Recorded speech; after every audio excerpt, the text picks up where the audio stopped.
Welcome to Valley Politics. I'm Terry Christensen. This month we're celebrating the beginning of our 8th year of Valley Politics with a 1-hour special featuring the 4 major contenders for mayor of San Jose in the coming election. They are City Council members Raul Perales, Dev Davis, and Matt Mahan, and Santa Clara County Supervisor Cindy Chavez. We interviewed them in their homes in December. Now here they are in the order determined by drawing lots. First up, San Jose City Council member Dev Davis, who currently represents the district that includes Willow Glen and the Rose Garden. Councilmember Dev Davis, thank you for welcoming us into your home office. Tell us a little bit about where we are. What's your neighborhood like? Sure. Thank you for coming, first of all. My neighborhood is a working class neighborhood of small single-family homes, and we're kind of nestled between downtown San Jose, downtown Willow Glen, and the Diridon Station. It's a great neighborhood and a great location. So speaking of neighborhoods, we have a housing crisis in San Jose. We do. There's a new state law, SB 9, that would allow subdivision of lots, possibly duplex or even fourplexes on single-family lots like the housing in your neighborhood. What's your position on SB 9? I opposed SB 9, and I am actually helping lead the signature gathering for a statewide initiative in the city of San Jose to clarify in the state constitution that local control of land use decisions needs to be retained and regained from the state. These one-size-fits-all solutions are really no good solution at all. For example, SB 9 does not have any affordability requirements, and San Jose has no problem creating its market rate housing meeting its market rate housing goals.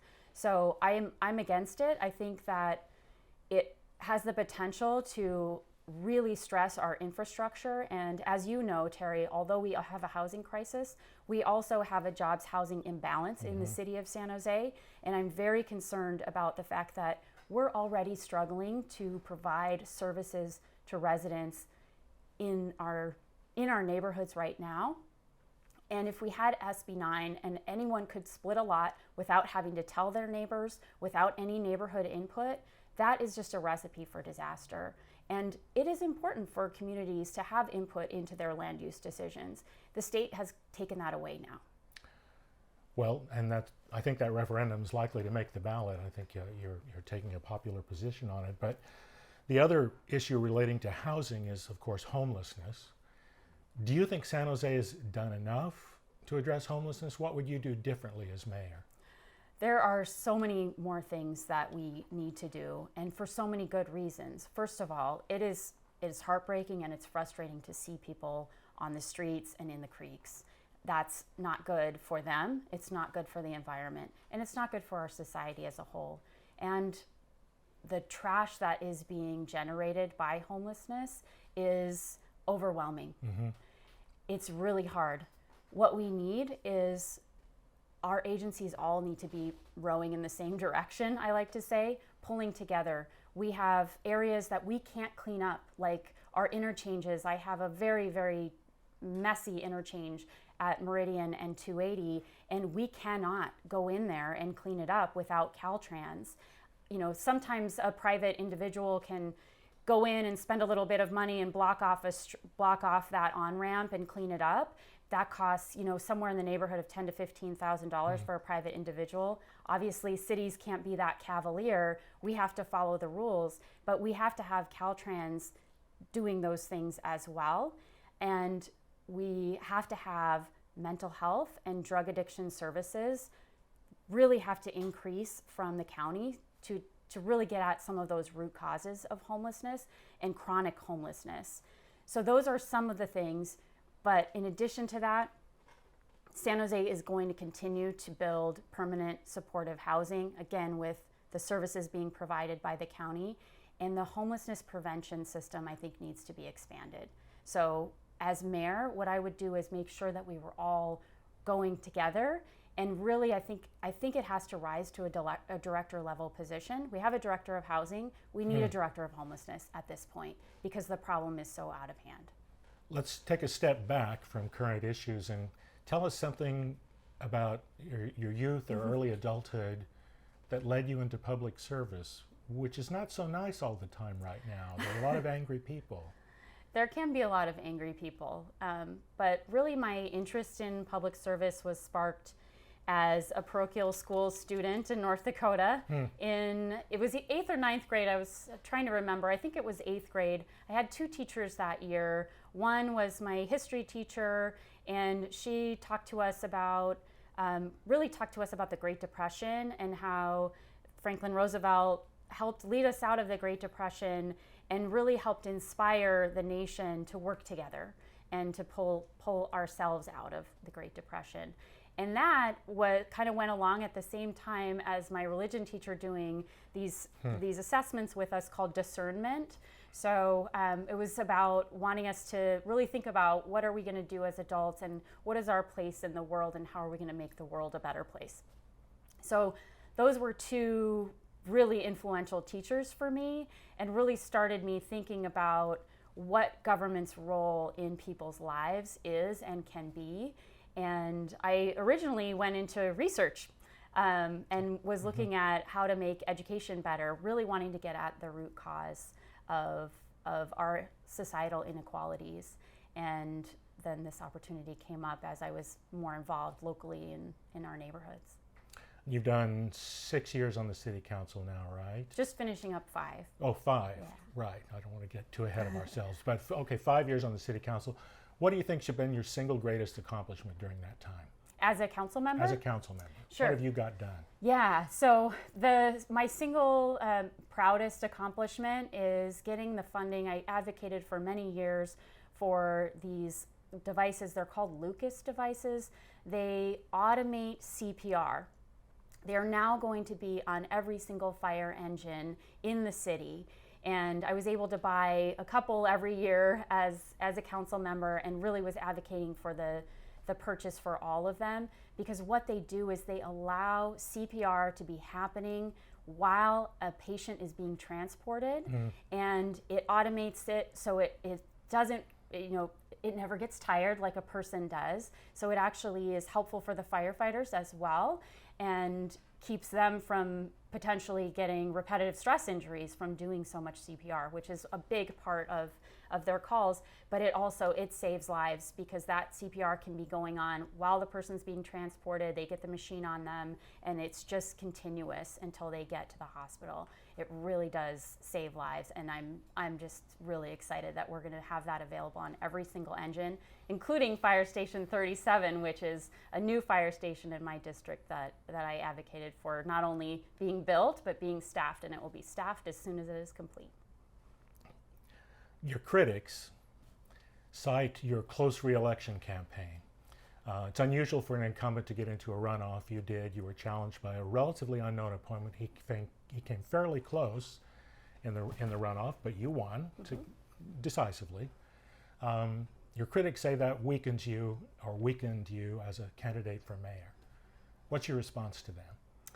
Well, I had a health issue when I was running for re-election, and it was something that was it was an intestinal issue that really depleted my energy, and that was during the primary.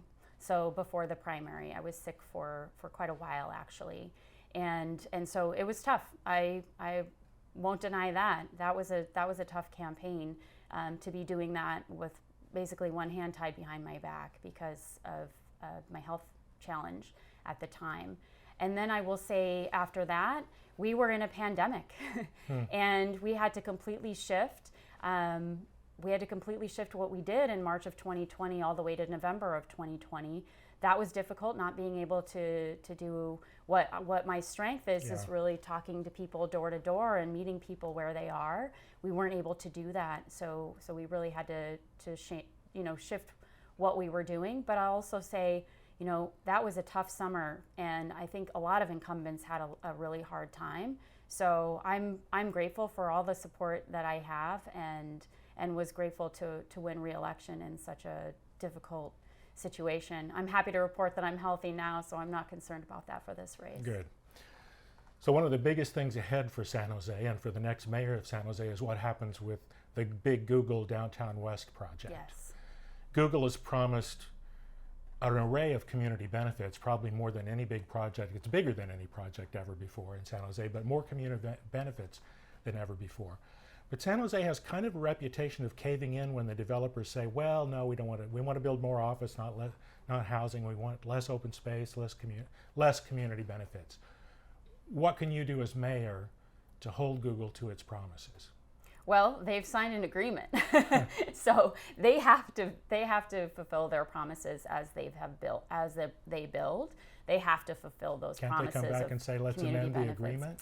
They could ask for that. I don't really see that happening because they've been such a good partner and they did so much. They've spent so much time and effort doing the community process to really put those community benefits in place, and things like the affordable housing requirement that they have that's greater than the affordable housing requirement that we have for the rest of the city.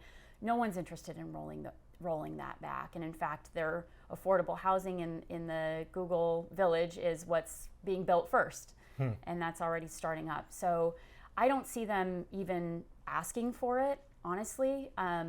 But if they did, as with me as mayor, the answer would be, no, thank you. We appreciate everything that you've said you're going to do, and we want you to continue to be a good neighbor. Okay. Another set of issues we're likely to be dealing with soon is recommendations coming from the Charter Revision Commission about changes in San Jose's form of government. Are there some specific changes in the charter you'd like to see? Not necessarily what the commission's recommending, but that you'd like to see. I think there's a lot of talk about a strong mayor form of government, which would be a mayor-council form of government versus what we have, which is a council-manager form of government. But there's a broad spectrum of that. I don't think that a strong mayor form of government all the way to what they have in Chicago or New York is the way to go for California or for the city of San Jose in specific, because we see that when there's a mayor-council form of government, there tends to be a lot more politicization. I can't even say that word. But things tend to be a lot more political, and they can be a little bit more corrupt. I'm concerned about that. So I think maybe the mayor should have maybe a few more powers, the ability to work with the city manager more directly on hiring and firing of some key positions.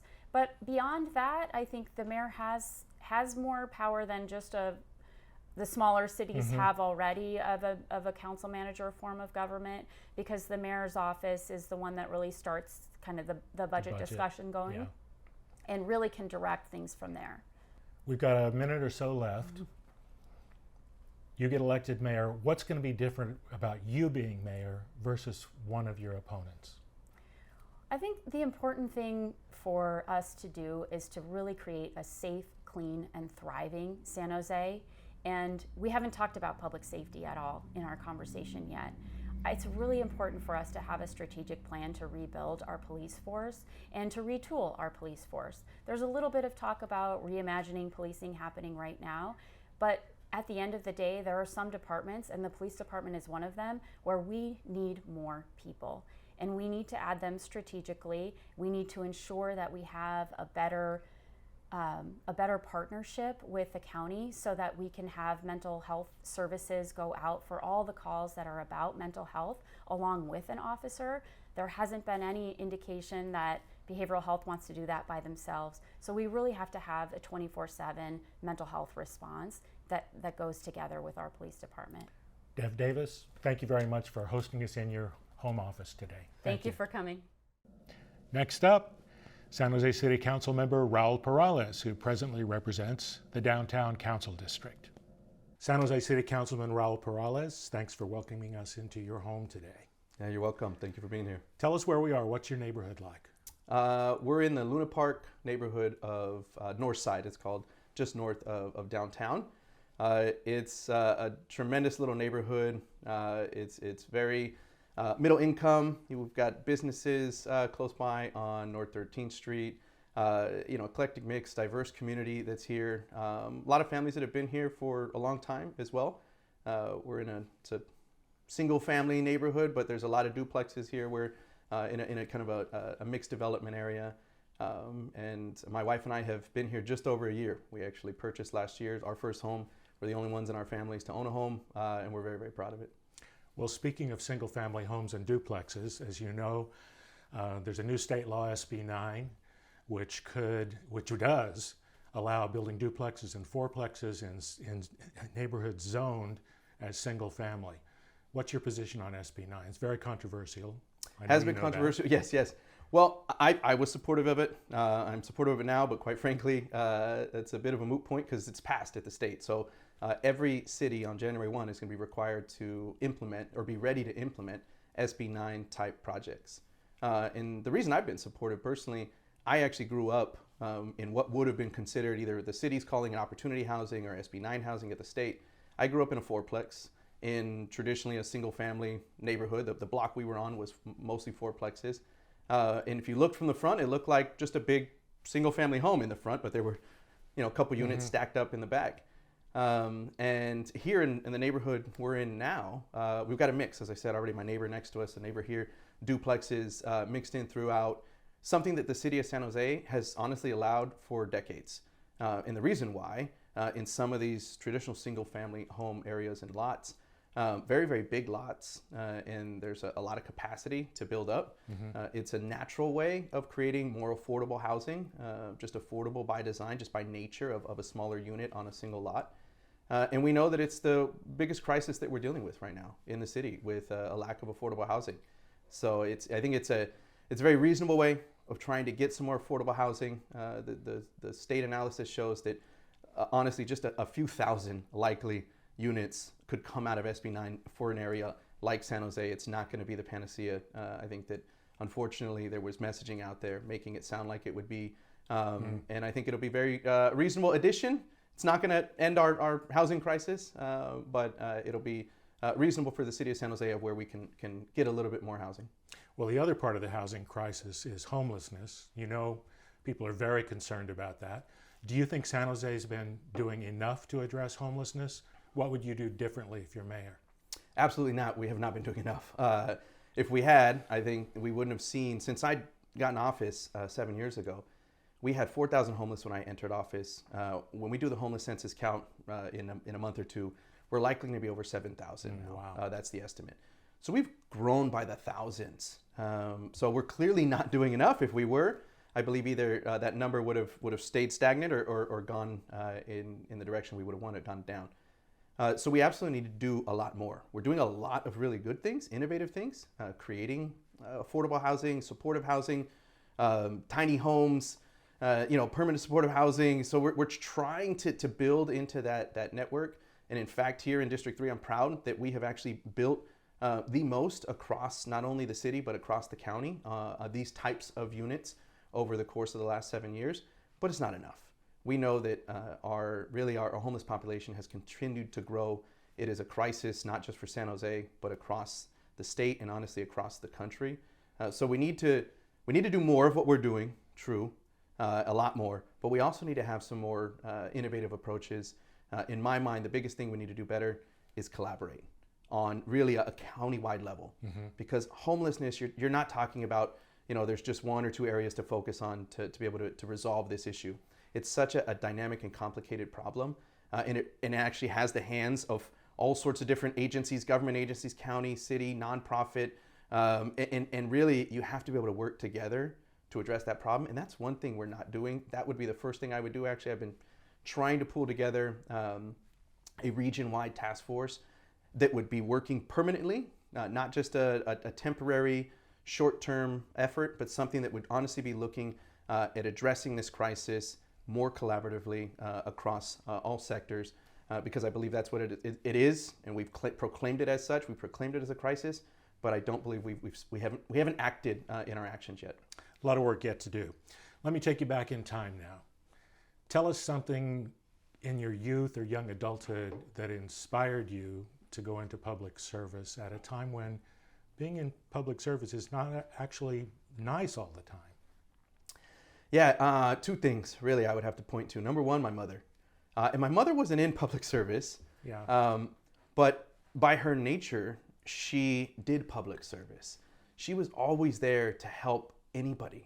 She used to work at Long Strugs retail, and there would be people coming in, and she'd get to know some of the customers above and beyond what you would expect out of somebody working in retail, and find out sometimes they'd have other needs or concerns, and she'd always go out of her way to even help these people outside. She's always been involved in the Catholic Church.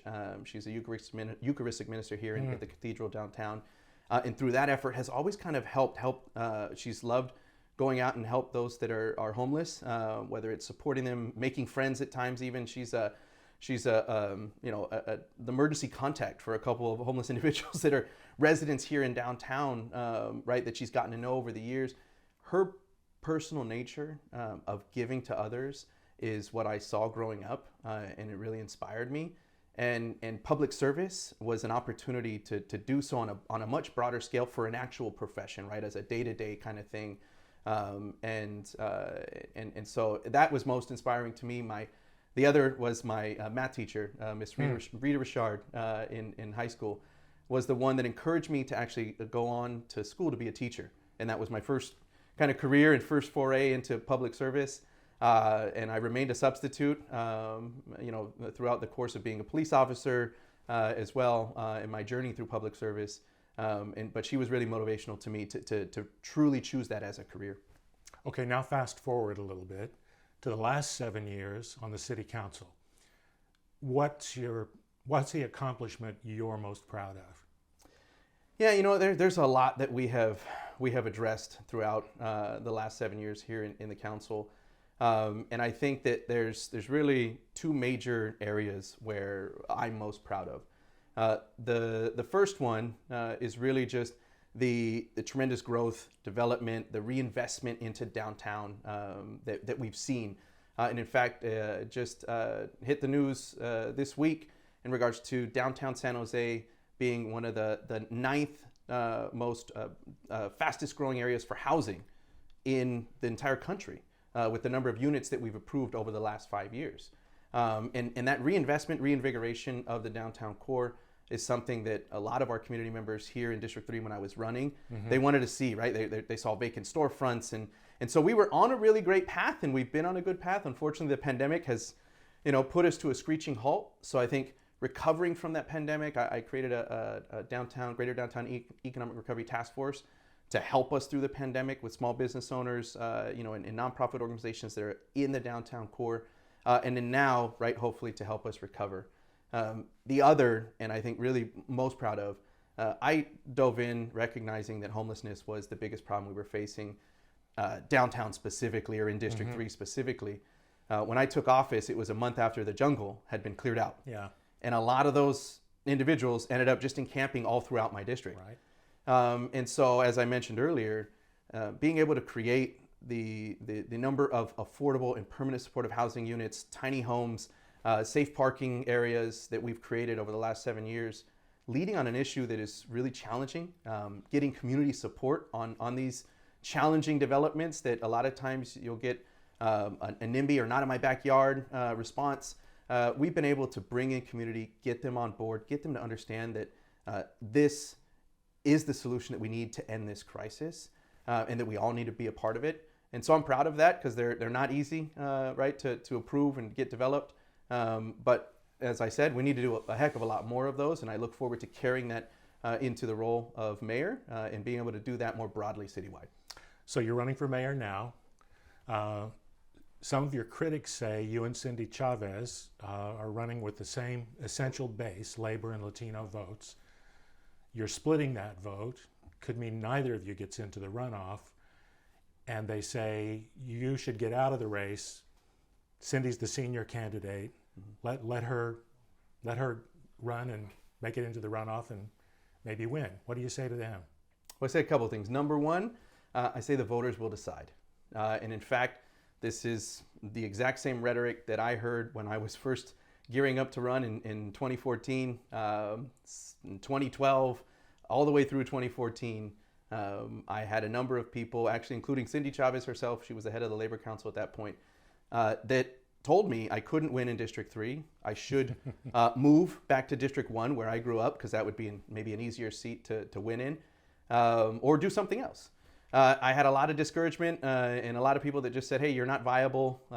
And there were other candidates on either side of the aisle that were running, whether labor or chamber, or those that were just, I think, people felt as though they were better suited or ready. I proved everybody wrong in that first race and was able to win over a lot of support. I naturally am drawn to a base of what our labor, our labor unions and our labor organizations have fought for, because I come from that. I come from a middle class immigrant family, come from the police department working with our unions, and I've had a great relationship with labor and our unions over the course of my 7 years. But I've also had a great relationship with our business sector and with our chamber, and being able to find ways to work together, again, with the growth and development that we've seen in downtown, finding a way to bridge what has been this unfortunate divide. I think I'm fortunate because I wasn't a part of it previously, right? I didn't come from any sort of faction. I've come in to bring people together to work on solutions. I'll bring that into the mayor's office. I think it's desperately needed, not just here locally, but I think it's needed nationally when we see the division in politics. And so I think that the rhetoric that may be out there, it's really about people learning the truth and learning about what candidates have to bring to the table. And that's the message we'll put out. And hopefully, again, it's up to the voters, right, to decide who will win. We're down to a couple of minutes, Raul, so really quick answers on the next couple of questions.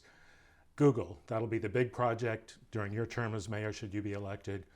Do you think they can be held accountable to the community benefits they agreed to and you voted to approve? Oh, absolutely. And in fact, right, they can't just go out and they don't have an agreement or an ability right now to just build everything they want. We have set up the land uses for them. We have an idea now of the overall picture of what they want to build. But each individual development is now going to go through its own process. And along the way, we're going to have to be building into that, it's 200 million total, but 150 million going to a pot of money that actually community members, right, are going to be able to decide how that gets back invested with a priority focus on addressing the displacement and affordable housing in the area, jobs creation, jobs training. And we're going to have to get that before the project continues to move. So these things are going to be going in parallel. Absolutely, we'll be able to hold them accountable. We know the significance of it, so we will do that. Down to less than a minute, what will be different about you as mayor compared to your competitors? And we just have seconds left. Yeah, I think it'll be, number one, my own unique personal background, what I bring to the table. I think also being a bridge builder. We do see a lot of divisiveness, as I mentioned earlier. I am here to work with everybody, to be the mayor for our entire community, and to be able to bridge a lot of those divides that we've seen. And I think that'll be the biggest difference. Okay, Councilman Raul Perales, thank you very much. Thank you. Next up, Santa Clara County Supervisor Cindy Chavez, a former council member who now represents downtown and the east side on the County Board of Supervisors. Santa Clara County Supervisor Cindy Chavez, thank you for welcoming us into your garden. I'm so excited you're here. Tell us where we are. What's your neighborhood like? So I live in the Nagley Park neighborhood, downtown San Jose, and it is a combination of old houses, new houses, boarding homes, fraternities. It's actually a mix of everything in San Jose. Well, neighborhoods are being talked about a lot in San Jose now because of SB 9. Well, statewide because of SB 9. That's a state bill that would shift single-family zoning in all cities to allow for duplexes or fourplexes in some place, lot splits, densification of neighborhoods like Nagley Park. What's your position on SB 9?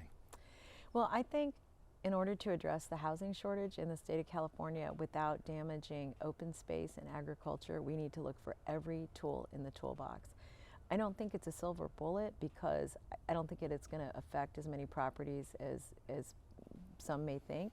However, I am concerned about how it gets implemented. And the reason for that is that some of the by right strategies mean that it could impact the character of the neighborhoods that it's in, and that shouldn't happen, right? It should fit in, and we have to think about infrastructure because The other thing is where you add more housing, you have to think about parking, you have to think about your electrical grids, you have to think about water. So how it happens, like the details of that, are going to be critical. And that's where the city of San Jose needs to stand up and be proactive and protective of neighborhoods. And I'm sure you know your neighbors in Nagley Park are up in arms about it, or some of them are at least. Yeah. This relates, as you've said, to the housing crisis and the shortage of housing. And the other piece of that is homelessness. Do you think the city of San Jose has done enough to address homelessness? What would you do differently as mayor? You know, first of all, the problem of homelessness belongs to all of us. And I don't want to point fingers at the city of San Jose or the county or the private sector or the public sector. And the reason for that is that the solutions we've had have required us to work really hard together to address it. So first, let me just say, what we're seeing on our streets and what we're seeing across the state of California, and actually even throughout the country, is a challenge that's come to us because we haven't built enough housing for people who are extremely low income and low income. For generations we didn't build it, and now we're seeing the repercussions of that. What it's going to require us to do is for the city of San Jose, the county of Santa Clara, all of the other cities in our region, this doesn't just belong to the city of San Jose, playing a leadership role in getting housing built and making sure there are services for people who need them.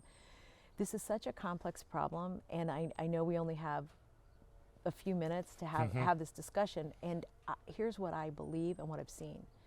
What I've seen is that in the last 5 years, we've housed 20,000 homeless people. And when you think about that and you see how many people we still have on the street, what we understand is that we have some strategies that are working, some that are not working so well. We have to weed out the ones that aren't working, and we have to be ruthlessly disciplined about continuing this work. I personally believe that here in Silicon Valley that we can end homelessness on our watch. The leaders in this community, most of the people who are watching this voted for us to put Measure A on the ballot and to win. That gave us $950 million to spend to build housing. We have thousands of units coming out of the ground all over Santa Clara County right now that are going to be helping to address the problem. And let me just wrap up with one quick story. You know, you and I have lived in this community a very long time, and we love this community. And we've met some amazing people. And one of them that I met was a husband and wife who, in my neighborhood in Olinder, had a food kitchen, and every single Sunday they would open it up and people could come get food, and they were low income themselves. For a lot of different reasons, the husband became homeless. I went to a grand opening, met him, I saw him, I hadn't seen him in a while. I was like, what are you doing here? He said, I'm gonna get to move in here. And I was so happy for him, and I grabbed him, I hugged him. I was like, oh my God, Mike, I'm so happy. He pulled me back and he said, it is terrible out there. It's terrifying. He said, I left so many friends. He said, whatever you're doing, do more and do it faster. And that's what we have to do. Well said, well said. The government actually has done more than I think it's getting credit for, but there's still a lot left to do. Let me take you back in time now. Uh-oh. So as a young woman, as a young adult, what's something that inspired you to go into public service? Public service, it's not always nice doing public service right now. It can be rough. Where did that come from in you?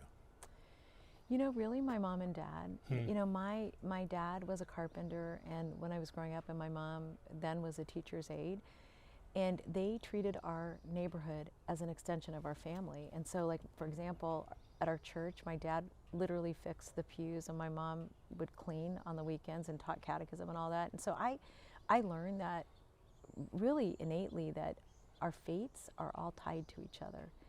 And so as I was getting older, I assumed I would be doing public service. I don't mean running for office or anything like that, but I assumed I would be like my parents, a great volunteer, somebody who really supported our neighborhood. And through a number of leaders, including you, I got inspired to think about how government could really be a force for good. Well, that's 17 years in public office. It's a long time. City Council, County Board of Supervisors. What do you think's been your greatest accomplishment as an office holder, if you can pick one? What I would have said was how proud I am that we are the first county and the first city in the nation to offer every child under the age of 18 access to health insurance, that 98% of children in our community have health insurance. That would have been it. But post-COVID, what I can say is that we bought, the county, 2 hospitals went up for sale in our community, O'Connor and St. Louis. And had we not purchased those hospitals, I can't imagine how we would have been able to manage this crisis of COVID. So now I think about the work at the county and the incredible leadership really of my colleagues and others, but preserving those hospitals meant that we kept 344 beds, 2 emergency rooms, and so I'm kind of weighing those two. Well, those are 2 pretty good accomplishments to be thinking about.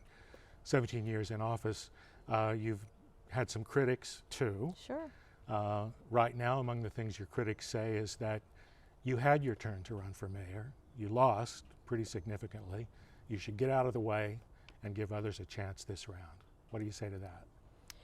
Well, I think first it's up to the voters. It's not up to a few, critics. And what I would also say is that I think that the future of San Jose and the future of our valley is going to rest on a combination of changes.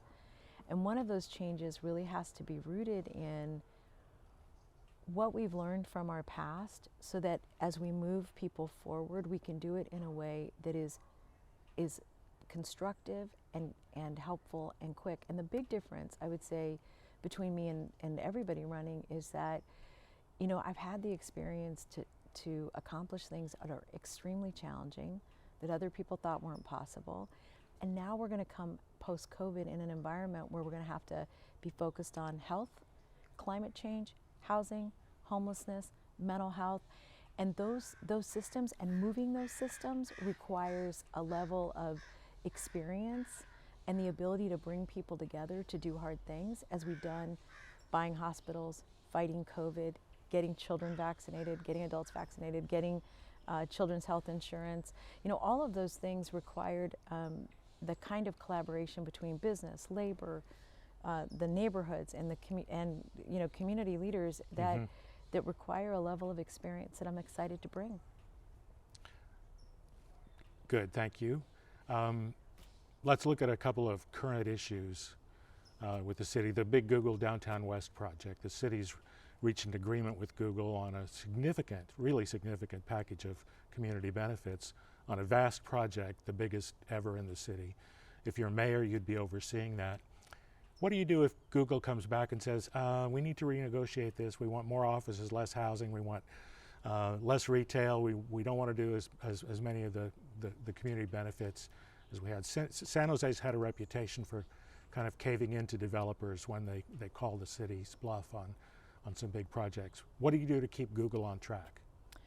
Well, one thing is that there's a whole community, group of community leaders that help negotiate all of those agreements and who, really worked with Google. And I will say that I thought Google was much more collaborative than, and so at some point, one of the challenges with Google is it's going to be so many years between the agreement and the development that I think it would be foolhardy for us to think that everything's going to stay exactly as it was dealt with today.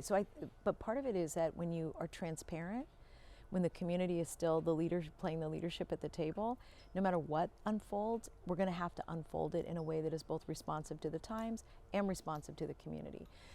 I think one of the other things that happens, in office is that you need to make sure you can be firm on behalf of these kinds of agreements, and at the same time recognize that cities are living, breathing organisms, and we're going to have to make sure that we're ruthlessly disciplined about protecting the covenants and the tenets, like the values that were there, but doing it in a way that's responsive to the time. Another thing that's going on is charter review. There's been a commission at work looking at a range of changes in the structure of government for the city of San Jose. Are there some changes you'd particularly like to see? I haven't been watching it super closely, and part of the reason for that, to be frank, is that they've got a great big committee, significant leadership on it, smart people. I'm really looking forward to the continued sunshine of all of that. I'm really looking forward to what the public has to say about it. I will say that you know, one of the most important opportunities we have, I think, is what's been done with district elections, because I think having an elected official be accountable to a particular community has some really significant benefits. And so, you know, the idea of adding additional folks to it, I think, is one of the opportunities that may make sense. I mean, one of the things we have to remember is we're the 10th largest city in the country, and, you know, each of our council districts are bigger than most cities. And so, you know, that may be an area that there's value, but I really want to hear what the community thinks. And, you know, and we're going into this new era of, well, a whole new era, I think.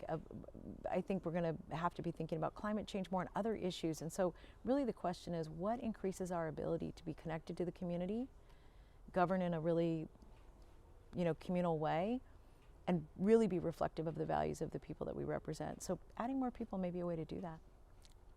And there are other changes that could affect that as well, so you'll be taking a look at those like the rest of us will. Absolutely. As they come forward, if they come forward from the council. Cindy, we have about a minute and a half left, so my last question typically is what's going to be different about you as mayor from your colleagues? You answered that a little bit earlier. Let's go back to that.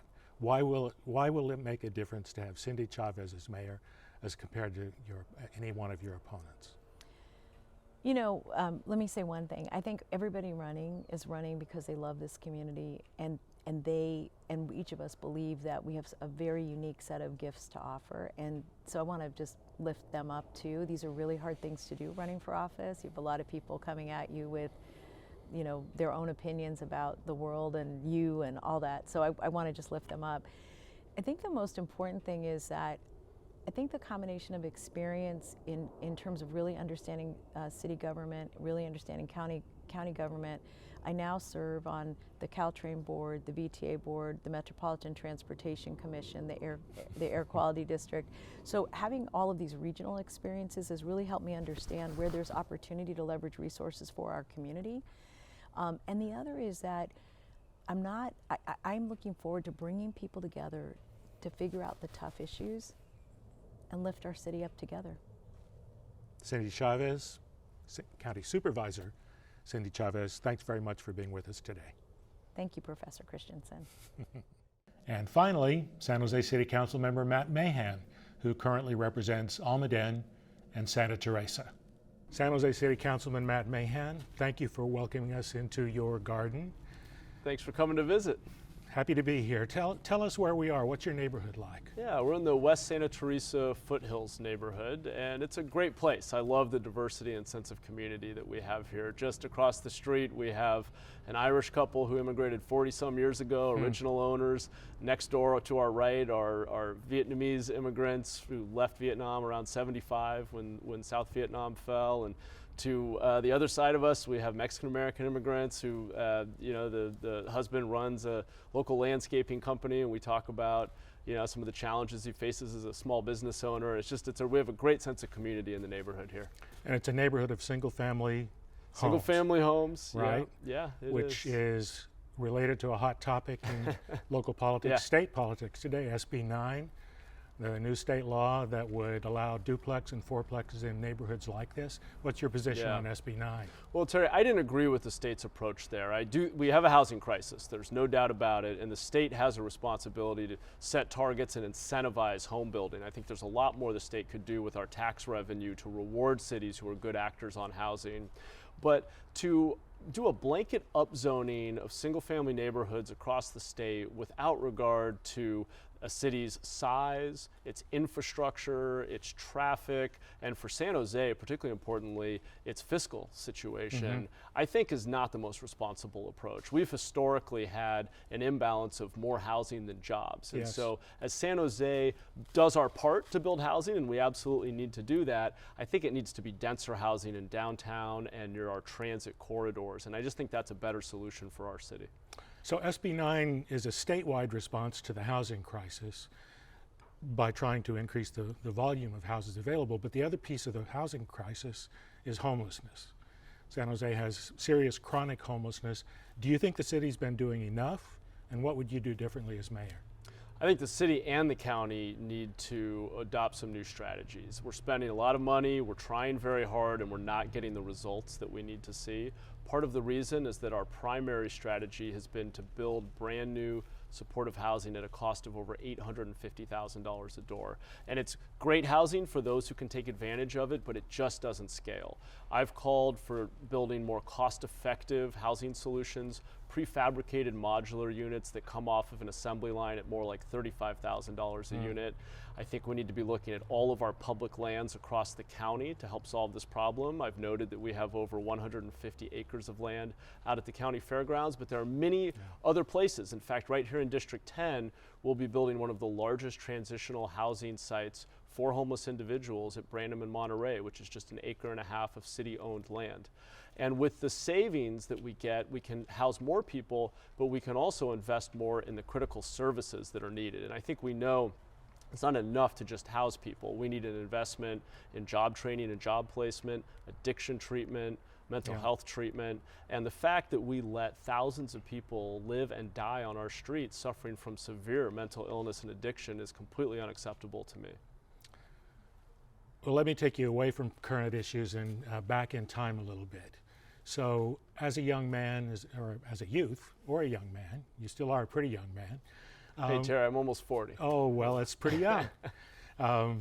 What's something that inspired you to go into public service? It's not something everybody does, and it's also not always very pleasant these days. What inspired you? Yeah, I became interested in policy and politics at a very young age. I grew up in Watsonville, and my hometown had a lot of challenges. We had a really high unemployment rate, a lot of crime. In fact, I came to San Jose, came to really get to know San Jose in high school as a work-study scholarship student because our local high school had a higher dropout rate than graduation rate.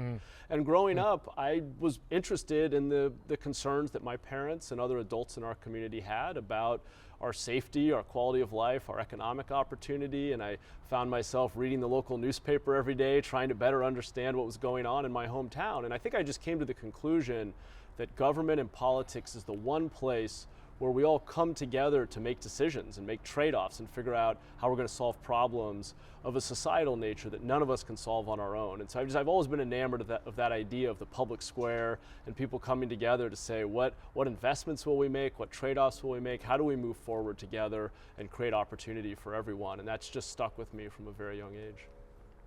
So you've been in public office on the city council for a year now. That's right. What would you say is your greatest accomplishment in that year? Well, there's a lot that we've worked on. I mentioned the transitional housing site at Brandon and Monterey, and we've done a lot of community engagement to help the neighbors understand that while they may not love the idea of living next to a transitional housing site, we also have encampments all over the city, and people are suffering greatly.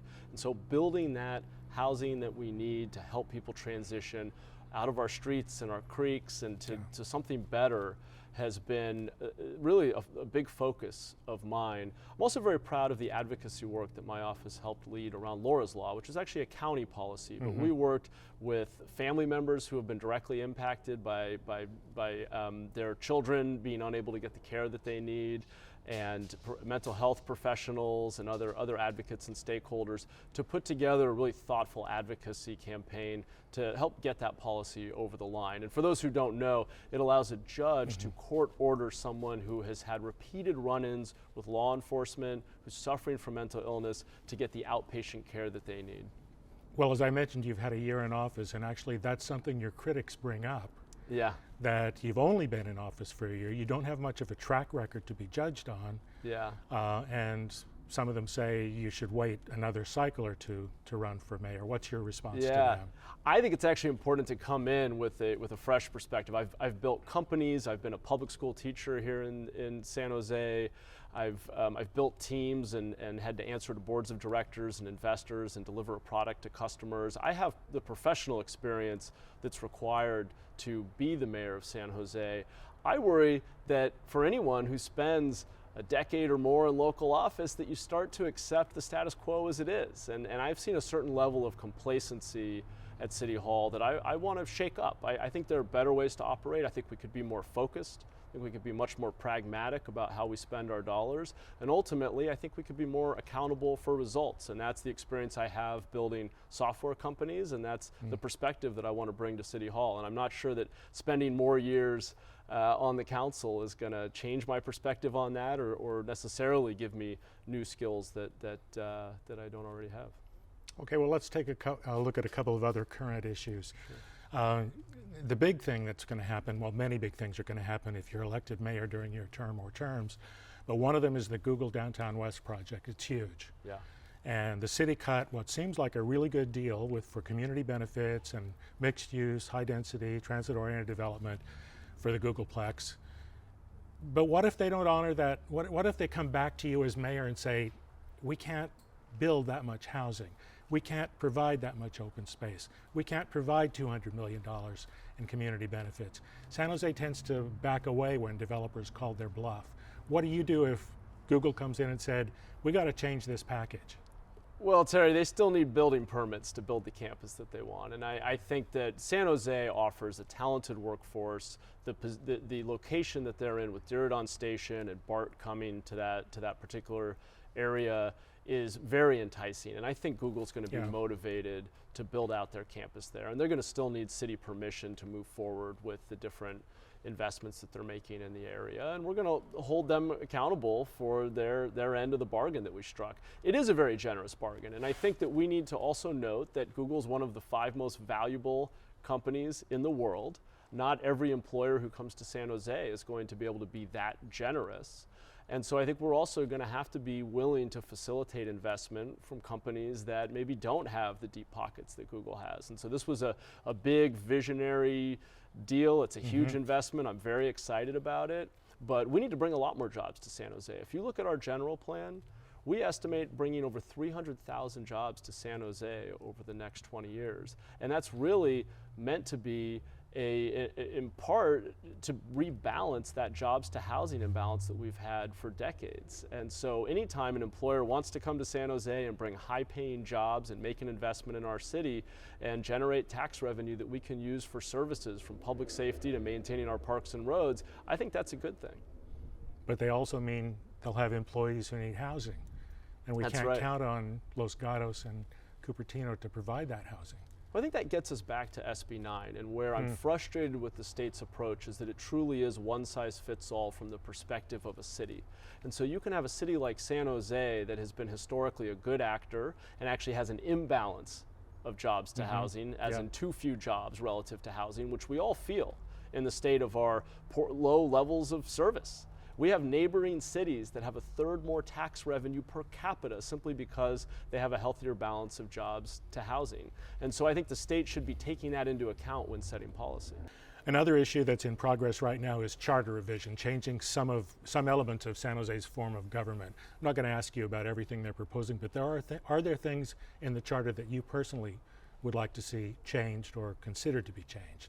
I'm most interested in accountability. So I don't think that elected officials or senior staff should get raises if we don't hit goals. I think we ought to set goals around our most important service delivery objectives, so public safety, paving the roads, addressing our homelessness crisis, and if we don't move the needle on those issues, I don't think we should get raises. I've also proposed a money-back guarantee for permit applications and inspections. If we miss our customer service goals, you should get a discount on your application. So to me, it's all about creating mechanisms in the way that we do business at City Hall that push accountability and hold us to a higher standard of service delivery. But do you think that should be in the charter, or that should be policy that the mayor and the council? I think that's probably more policy. Yeah. I guess at the level of the charter, and I'm not sure that we should write a lot of additional new restrictions into the charter. I think we need flexibility to be able to experiment, frankly.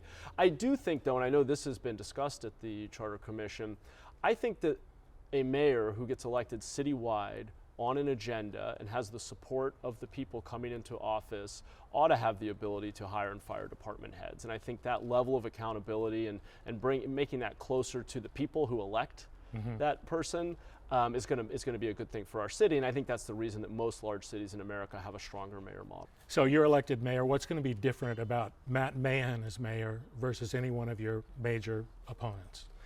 Well, as a CEO, I learned that one of the most important tools in the toolbox is just focus, just being relentlessly focused on results. And at this point, when I knock on doors, what residents tell me they want is a safer city, a cleaner city, and they don't want to see people suffering on our streets. And so I'll be laser focused on those three issues. I'll set concrete goals around them, and I won't waver. I'm not going to get distracted by other things. We're going to push really hard to move the needle on those issues.